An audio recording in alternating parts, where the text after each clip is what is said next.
loves, welcome back again to our YouTube channel. So ngayon guys, dahil nga super fan tayo ng nag-iisang Ama Kabugera Queen at ang bagong Disney Princess ng Pilipinas ay walang iba kundi ang nag-iisang Miss Maymay Entrata. Dahil nga talagang solid fan tayo ni Maymay, lahat ng kanyang mga updates sa social media ay talagang inaabangan natin ito at share natin sa ating mga subscriber.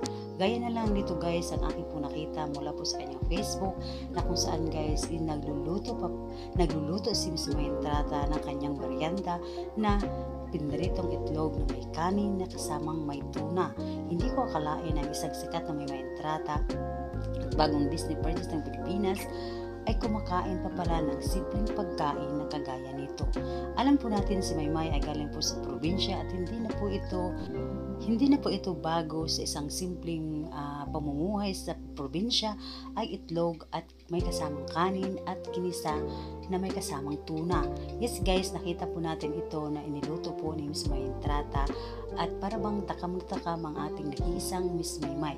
At ayon pa ni Maymay ay hindi niya makakalimutan na talagang simpleng buhay niya noon na hanggang ngayon ay binabalik-balikin pa rin ni Maymay sa kabila po ng kanyang kasikatan. Ito nga po ay isinishare niya sa kanyang mga fans na kahit super kilala na siya sa industriya ay hindi pa rin niya nakakalimutan kumain ng simple kagaya nito.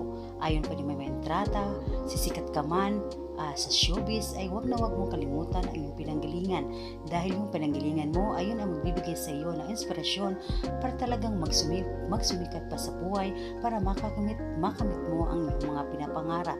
Ngayon nga ipinakita ni Maymay Entrata ang simpleng pagkain hanggang ngayon ay hindi niya nakakalimutan kakainin.